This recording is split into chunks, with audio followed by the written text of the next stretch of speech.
नमस्कार, मी संजय भोकरे. आपण पाहताय जनप्रवास लाईव्ह. राज्याचे जलसंपदा मंत्री विखे पाटील यांची अवस्था इकडं आड आणि तिकडं विहीर अशी झालेली आहे का? आणि ती कुणामुळे झाली आहे? जरांगे पाटलांच्यामुळे झाली आहे, बावनकुळेंच्यामुळे झाली आहे. आणि देवाभाऊ नक्की ह्याच्यावर काय मार्ग काढणार? का देवाभाऊ ज्याच्यामुळे संकटात आलेत काय आहे ह्याच्यावर विश्लेषण करणं फार महत्वाचं आहे. कारण वातावरण पेटलंय. आता मराठा आरक्षणाच्या बाबतीत आमची फसवणूक झाली आहे, जरांगे पाटलांचं स्पष्ट आरोप आहे. आणि बावनकुळेंच्या सहीचं पत्र दाखवलं जातंय. बावनकुळेंनी हे दाखले देऊ नयेत मराठ्यांचे, अशा पद्धतीचं ते दाखवत आहेत, बोलतायत. एकनाथ शिंदेच्यावरही ते अटॅक करतायत.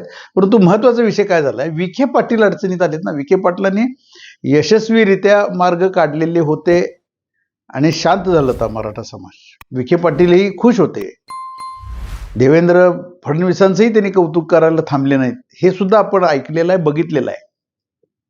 आणि एकदम अचानक बावनकुळेंच्यामुळं हे सगळी अवस्था झाली असं त्यांचे आरोप आहेत. पण बावनकुळेंनी ह्याचा स्पष्ट नकार दिलेला आहे. बावनकुळे तर म्हणतात तसे काही झालेलं नाही आहे. काही जी गोष्टी झाल्या असतील त्या कागदोपत्री जर का कुठेतरी चुकीचं असेल, आणि देवाभाऊनी सुद्धा त्याची स्पष्टता केलेली आहे ना. राज्य सरकारचा संबंध येत नाही ना त्याच्या ह्या बाबतीत, की जे ते आत्ता मागणी करतायत, म्हणजे दाखले जे दिलेले आहेत त्याच्याबद्दल जे आरोप करतायत ते चुकीचे आहेत. त्याच्यात राज्य शासनाचा संबंध येत नाही. मग असं असलं तरी जरांगे पाटील बावनकुळेंच्यावर, आता बावनकुळे हे ओबीसी समाजात येतात आणि ते आल्यानंतर त्यांच्या डोक्यात ते असणार ओबीसी समाजाचा राग, असं त्यांचे समर्थक आता उघड उघड बोलतायत. आणि त्यातनं मुद्दामून ह्यांना सर्टिफिकेट द्यायचे नाहीत, प्रमाणपत्र द्यायचे नाहीत, हे बावनकुळेंचा डाव आहे असं त्यांचे आरोप आहेत. कुणाचे? मराठा समाजाचे. मग हे विकोपाला आता जायला लागले. अशा वेळेला विखे पाटील मात्र मराठा समाजाच्या बाजूनं असल्यासारखेच आहेत, कारण ते मराठा बेसवरच आहेत ना. उद्याचं मुख्यमंत्रीपद मिळावं मराठा बेसवर म्हणून सुद्धा ते प्रयत्नात आहेत. अर्थात देवाभाऊनी ठरवलं तर असंही ते बोलायला थांबत, म्हणजे त्यांनीच ठरवावं, पुढं द्यायचंच झालं म्हणजे बावनकुळे, विखे पाटील, चंद्रकांत दादा पाटील असे ते रेसमधली नावं येत आहेत. अर्थात देवाभाऊनी ठरवायचं या सगळ्या गोष्टी. परंतु देवाभाऊंना नक्की काय हवं याच्यामध्ये? मराठ्यांना जास्तीत जास्त मदत द्यावी याच्यासाठी प्रयत्न आमच्या महायुतीने केले असं ते स्पष्ट सांगतायत, त्याचे दाखलेही देत आहेत.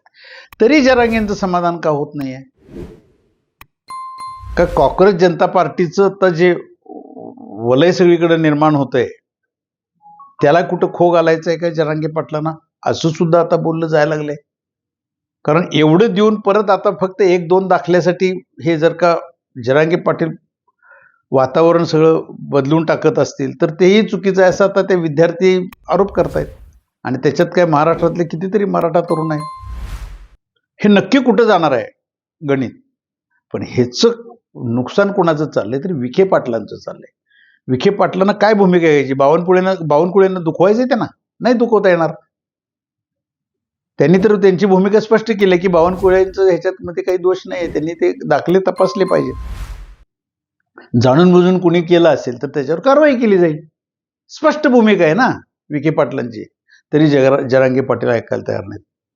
त्यांनी तोंड सुख घ्यायला लागलेत, एकनाथ शिंदेच्यावर घ्यायला लागलेत, बावनकुळेंच्यावर घ्यायला लागलेत. आता विखे पाटलांच्यावर अजून का घेतलं नाही हे मात्र बघण्यासारखं आहे, ऐकण्यासारखं आहे. का बरं? विखे पाटलांनी बऱ्यापैकी मार्ग काढलेले होते आणि काढलेले आहेत आणि अजूनही ते याची सगळी चौकशी करायला तयार असताना जरांगे पाटलांनी हे का अशा पद्धतीची स्टेटमेंट करावी, का अशा पद्धतीनं ते लाईन धरावी? मग याच्या मागे राजकारण आहे का? बरं, एकनाथ शिंदेना सुद्धा सोडायला तयार नाहीत ते. मग नक्की गणित काय आहे? हा सुद्धा चर्चेचा विषय आहे. मराठ्यांना जास्तीत जास्त आमच्या काळातच मदत झाली हे विखे पाटील वाजवून सांगतायत आणि दाखले द्यायला तयार आहेत. पवारांनी काय केलं? याच्या आधीच्या सरकारने काय केलं? काँग्रेसच्या काळात काय झालं? किती मदत झाली? याला उत्तर काय देणार आहेत जरांगे पाटील? त्याच्यावर ते बोलत नाही आहेत. हे आता आरोप महायुतीतनं होत आहेत. त्याच्यावरही जरांगे पाटलांनी बोलायला पाहिजे, ह्याच्यातली तफावत दाखवायला पाहिजे. असे ते मागणी कुणाची आहे ही महायुतीतनं आता व्हायला लागले.